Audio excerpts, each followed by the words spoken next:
Tonight, out on the streets, staff at Dundee University have begun a 5-day walkout over the threat of compulsory job losses. We have lost more than 300 colleagues, some through voluntary severance and some through, of course, natural attrition or retirement. So we don't understand why now we need to go back to compulsory redundancies. Also tonight, facing a blue light crisis, Scottish Conservatives claim 10% of ambulances are waiting more than 4 hours at Aberdeen's A&E.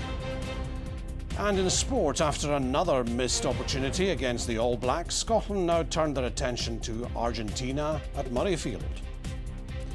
Good evening, I'm Norman MacLeod and this is the STV News at 6, live from Aberdeen.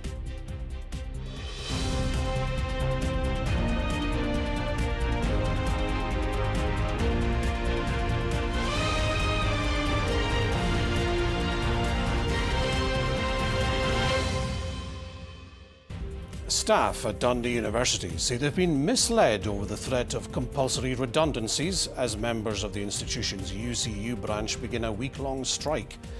The union argues an agreement was in place to limit job losses to voluntary if millions of pounds worth of government funding was granted. But last month, the interim principal told Parliament assumptions had been made about how many jobs could be saved. Colin Clark has the story. Whose university? Our university! Whose university? Our university! It's described as the biggest financial crisis to hit any UK university since the Second World War. Fearing for a year that you're going to lose your job. One which has left its workforce facing unprecedented uncertainty. The staff are just as angry as they were on the day one a year ago when 632 redundancies were being mooted. Now we're looking at nearly 700 redundancies being mooted. Members of the University and College Union in Dundee today started a week-long strike as they continue to fight to remove the threat of compulsory redundancies, a battle they believed they had won when in April this year, in an interview with STV News, then interim principal Shane O'Neill said this. If we can get near to where we think we need to get to, which is about 300 FTE roles, then we won't need to be talking about compulsory redundancies, at least until well beyond that. The university has since cut 245 full-time equivalent roles through a voluntary redundancy scheme. But last month, the current interim principal dismissed suggestions compulsory redundancies had ever been taken off the table. We never said that we expected there to be further redundancies. We never said that there would not be. And we left open the idea, without saying that we didn't think it was feasible, that the situation might turn around and that by generating more income, we might remove the need for any other job losses. We don't understand why now we need to go back to compulsory redundancies. Do you feel misled? Yes, I do. I feel like staff and unions at the university have been led to believe that that was the absolute number. Dundee University is in line to receive £62 million in Scottish Government funding. In order to unlock it, it needs the Scottish Funding Council to approve a set of conditions. The public body today held a board meeting to discuss them. The Dundee University principal was unavailable for interview today, but in a statement the institution said it will do all it can to mitigate the impact of strike action on students, adding the majority of classes will go ahead as normal. Callum Clark, STV News. The Scottish Labour leader has accused the SNP government of being economically illiterate as he launched a report aimed at boosting growth. Anas Sarwar claimed Holyrood has failed to maximise the opportunities of devolution by focusing too much on social policy rather than the economy. However, the First Minister warned the UK Labour government would punish Scotland's finances if it raises income tax for the rest of the UK. Here's our political correspondent, Ewan Petrie. 6 months out from polling day, positioning in the Scottish election campaign is already underway. This morning, Labour's focus was the economy, the launch of an independent report the party commissioned from the former principal of Glasgow University. The report's message is really very simple. Economic growth must become a shared national mission. By putting growth back at the centre of government, empowering our regions, investing in skills and innovation, reforming our economic institutions and aligning with UK partners, Scotland can build a stronger, a fairer economy for the next generation. The proposals include devolving greater powers around the country and creating a cabinet subcommittee focused on driving growth. But ahead of the UK budget, Anna Sarwar steered clear of speculation the Chancellor will raise income tax in the rest of the UK. Instead, he accused the First Minister of overseeing a £1 billion growth gap by failing to focus on the economy. This is an economically illiterate SNP government that doesn't understand the economy, doesn't understand growth, and that's why we need a change in 6 months' time. So you wouldn't increase income tax in Scotland. How would you cover any shortfall then, if that were to happen down south? We've got to. So I'm not going to speculate on the budget. I'm not asking you to, but how would you cover a shortfall? So one, we've got to not speculate on the budget. We've got to see the decisions that come in a few weeks' time. But we've got to stop the waste, spend people's money well. That's £5.2 billion of additional money that's been squandered by the SNP. Where's the tangible benefits to people? The First Minister was in Edinburgh, marking a record 4,000 firms paying staff the real living wage. John Swinney insists the SNP has anchored economic growth at the heart of its programme. The argument about increasing tax, which is an approach the Scottish Government has taken for higher earners, has always been about investing in our public services. And that's the argument for increasing taxes in a particular way to make sure that we can secure investment in our public services. Now, what the UK Labour Government is doing is potentially increasing taxes to fill a black hole of their own making. Anna Sarwar says he's determined to do government differently. Thank you so much. The Chancellor's budget decisions in just over 2 weeks will determine the tone of the economic debate for the election campaign. Ewan Petrie, STV News. Aberdeen Royal Infirmary is facing a blue light crisis. That's the warning from the Scottish Conservatives, who say 10% of ambulances are waiting more than 4 hours at A&E. Figures obtained through a Freedom of Information request show ambulance waiting times at the hospital have almost quadrupled since 2020. Well, Grania joins us now. We've heard so much about pressures at ARI for the last few months. Is it getting worse? Well, Norman, these figures from the Scottish Conservative Party show that so far this year, 1 in 10 ambulances have been sitting outside Aberdeen Royal Infirmary's A&E for more than 4 hours. Now, it also shows that ambulance waiting times at the hospital has quadrupled since 2020. Now, this doesn't come as a surprise given that ambulance stacking at the hospital has become increasingly common. It's also just been a couple of months since I spoke with the Scottish Ambulance Service Chief Executive, who said that NHS Grampian poses the highest risk as a health board to their service. Today, there were calls for this to be tackled urgently. The worry is, what's it going to be like in the winter months? And of course that has an impact on patients, the patients in the ambulances, but also the patients waiting for the ambulances that can't get to them because they're stacked here. And one can only imagine the pressure that that's also putting on our already very hard-pressed, overworked hospital staff.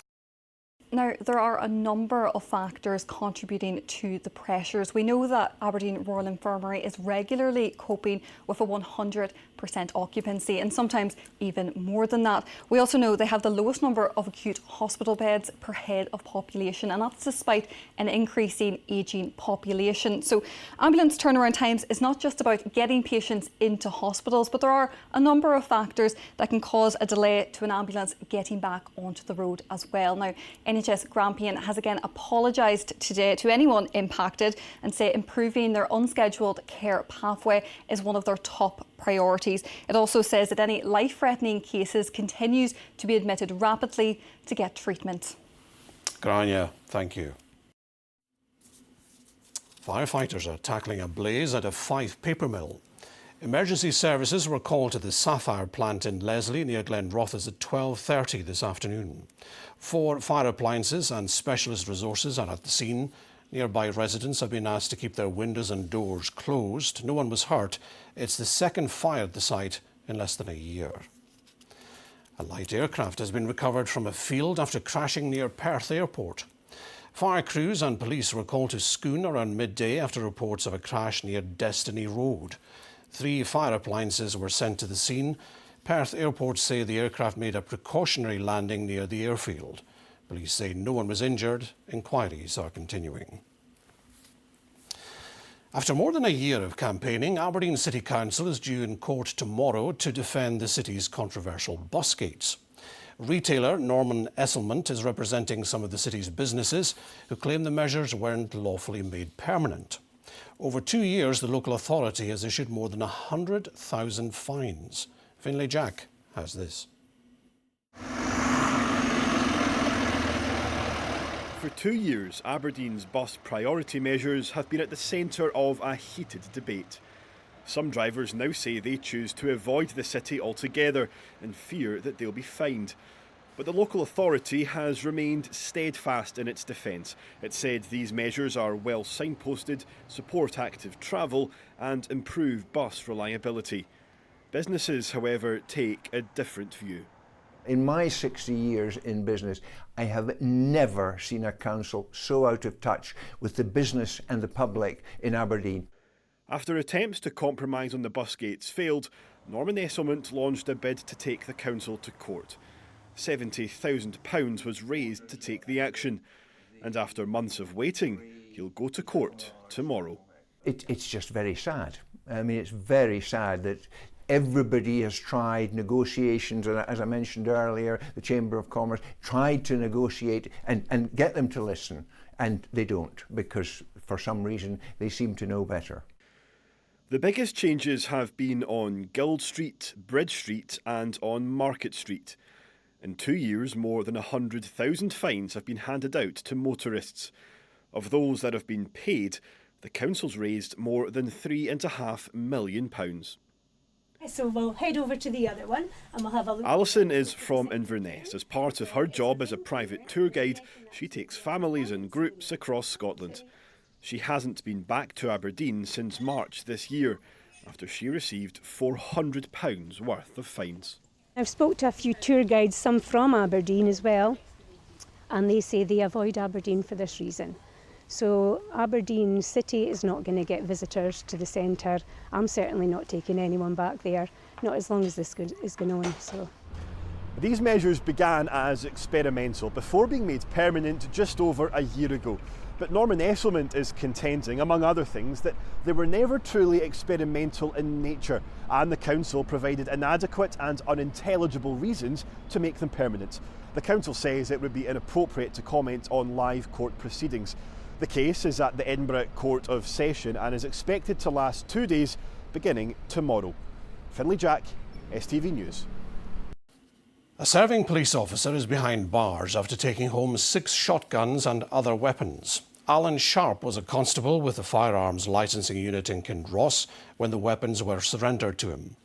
The High Court in Glasgow heard that the 52-year-old was caught after a search of his family home in 2022. Sharp was remanded in custody. He'll be sentenced next month.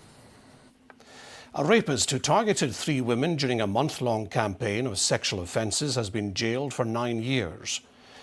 Mihai Nikolai Patran exposed himself on a train between Perth and Stirling in October 2023. Weeks later, the Romanian raped a doctor in Glasgow. During a court appearance, he performed a sex act while sitting in the dock. The judge said it's hoped the 34-year-old will be deported at the earliest opportunity. Doctors from Dundee have performed what's thought to be the world's first transatlantic stroke procedure using a robot. From her base at Ninewells Hospital, Professor Iris Grunwald removed a blood clot from the brain of a dead body at a medical centre in Florida.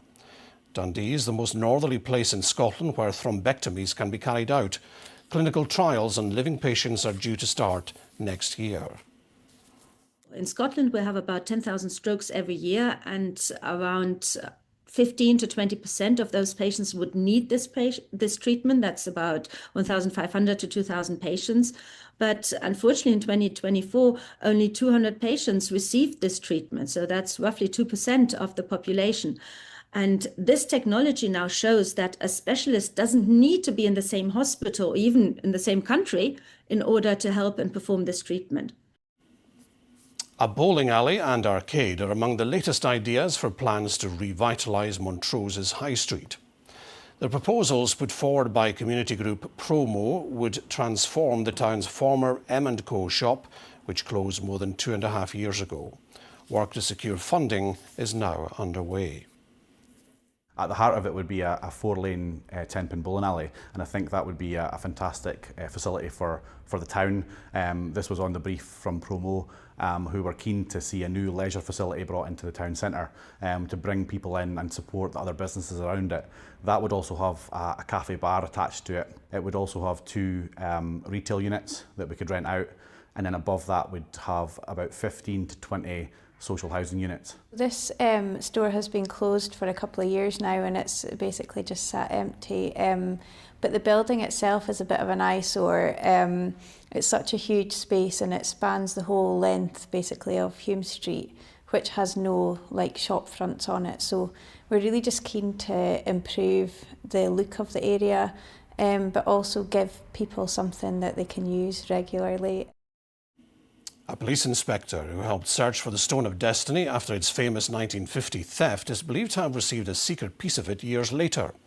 William Kerr was part of the team looking for the stone after Scottish students famously removed it from Westminster Abbey. He was later gifted a fragment by stonemason and nationalist sympathiser Bertie Gray, who was asked to repair it. Researchers at Stirling University believe at least 34 pieces were privately shared. The stone had been broken when it came out of the chair in Westminster Abbey. It's brought back to Scotland in 2 pieces. Everybody's trying to find where the stone is. It's ultimately joined back together, and it's in the course of joining it back together that all these fragments are created and dispersed. I'd love to hear from people who've got more stories to tell, particularly Bertie Gray's family. I mean, the fragments still exist. Sometimes they've been lost. There's just the story. Sometimes there's an archival source that tells you about fragments. This is a journey that is only just beginning. It's the stone that keeps giving. That takes us to all the sport now with Chris.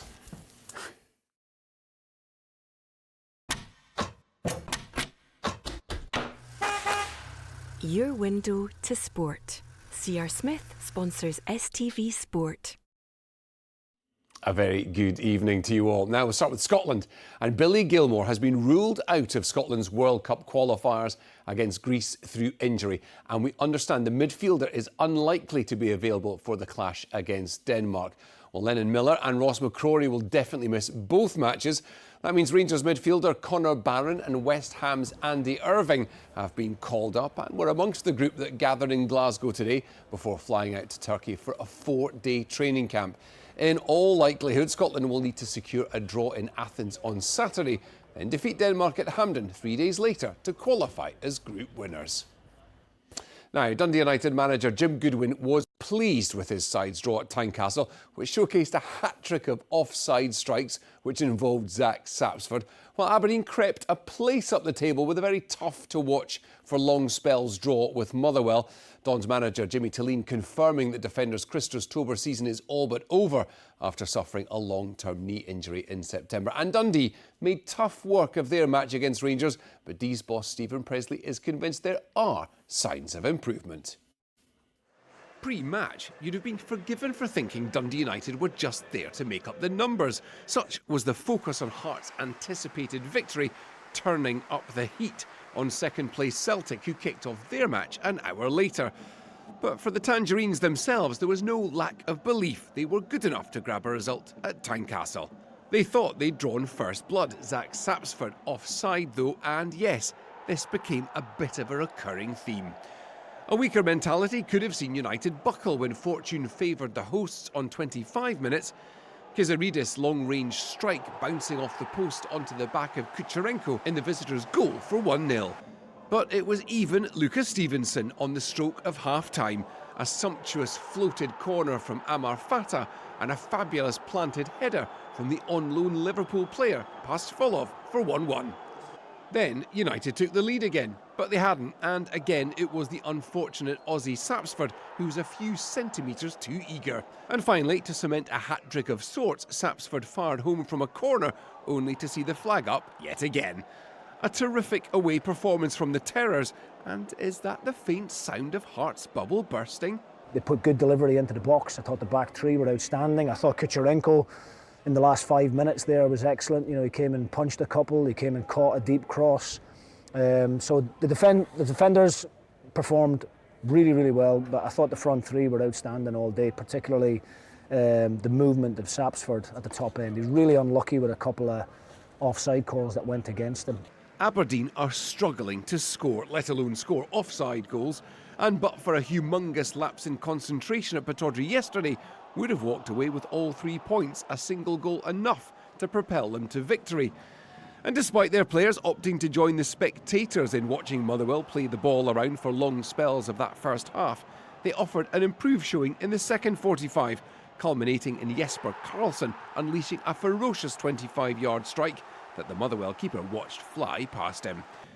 Unfortunately for the long-suffering home fans, their hero switched off completely just minutes later and joined the supporters again to watch the Steelman score from a quickly taken corner. Eli Just, who was superb throughout, showing why he's off to the World Cup with New Zealand. Jimmy Tillene confirmed Christers Tobers is out for the season, but was relieved this result was no worse than a draw. The last 4 weeks we have grown into games, we're improving, we're more stable in our defending, we're more stable how we defend transitions, so the team is growing, maybe not fast enough for everyone, everybody wanted to grow quicker. At Dens, Dundee lost 3-0 to Rangers, battled honestly and were decent in spells, but after falling 2 behind inside a quarter of an hour played, never looked likely to get anything from the game. Ethan Hamilton stung Jack Butland's palms with this fierce free kick, but the English keeper saw it all the way. Quick and far too easy scores from Nico Raskan and Mikey Moore put the visitors on the road to victory, and a late Jed Gassama curler made it 3 goals and 3 points to move Rangers up to 4th in the table. The D's stay second from bottom. But after going the goal down and then a second goal down, I thought our response was terrific. I thought the players showed a real intensity, a real energy and a real desire to do well, and there was a lot of good things I can take from the performance today. Need some points though now to rugby, and Grant Gilchrist says Scotland showed their quality as they reeled in the All Blacks at Murrayfield on Saturday, but he admits the next step has to be winning close games against the world's best. Well, New Zealand recovered from the Scots' onslaught to win 25-17, and Gregor Townsend says his team will take lessons into their next Six Nations. Jamie Borthwick reports. A tale of a missed chance at one end and one taken at the other. A stirring fight back from Scotland, but ultimately a familiar final result. You don't get the opportunity to win these games. You don't get to 17 all at 70 minutes unless you're a good team. That's the next step for us. I think the fact that we can go 17-0 down, no panic, stick to the game plan, go and grab the game like we did in the second half, like that. That's the bit that shows you're a really good team. Clinical New Zealand looked to be cruising 17-0 up at half-time before the Scots turned up the heat. With the game tied going into the final 10 minutes, Murrayfield was dreaming of an historic first ever win over the All Blacks before Damien McKenzie's inspired finishing touch. To concede a try right at half-time and come back and get to 17-all, but also just dominate all facets of play in that 20-25 minute period. It shows what the team's capable of. We just have to make sure that over the next 2 weeks we get to build and grow together. Like, you're only here for a short period of time in November, but that's a very useful game for us for the Six Nations too, against a really quality opposition. And more quality waits around the corner. Argentina are next up at Murrayfield this Sunday. We've got a good team to play next week, a team that's beaten New Zealand as well in the Rugby Championship, so we're under no illusion that next week's going to be any easier. So we've got to stay together. We've got 8 days now to prepare and get our bodies and minds right for another tough challenge against Argentina. 120 years have come and gone without Scotland breaking their All Blacks hoodoo. So near yet so far is a phrase these players would gladly never hear again. Jamie Borthwick, STV Sport. I'll take a narrow defeat against New Zealand if they can deliver a Grand Slam in the Six Nations in the new year. I'll see you tomorrow.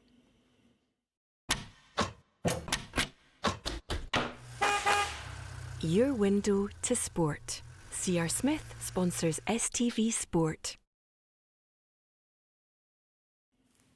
Let's have a look at the weather now with Philip. And it's been quite gloomy the last few days, Philip. Try and give us some good news for the week ahead.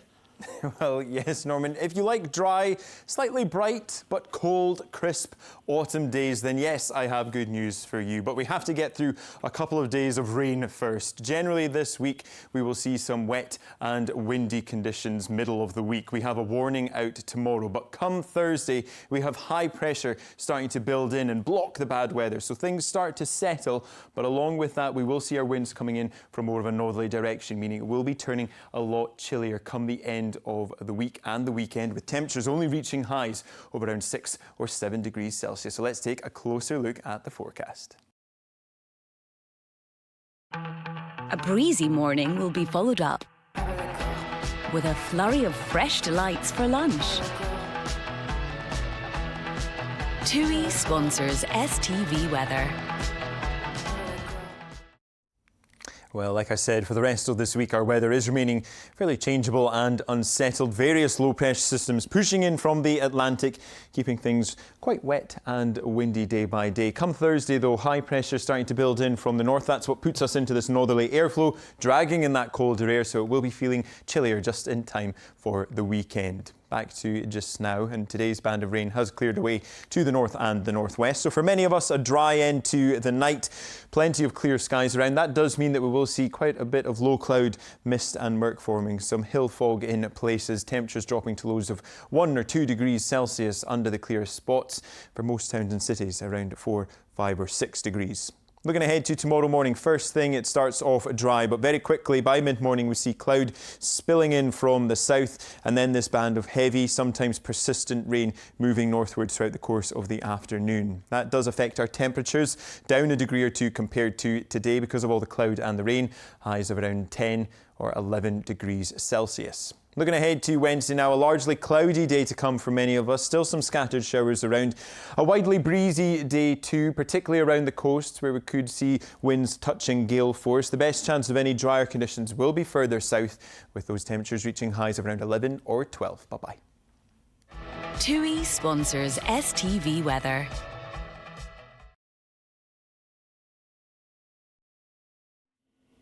And that's where we have to leave it for now. Join me again at the usual time of 10:30. There are further updates on our social media pages. Have a good evening.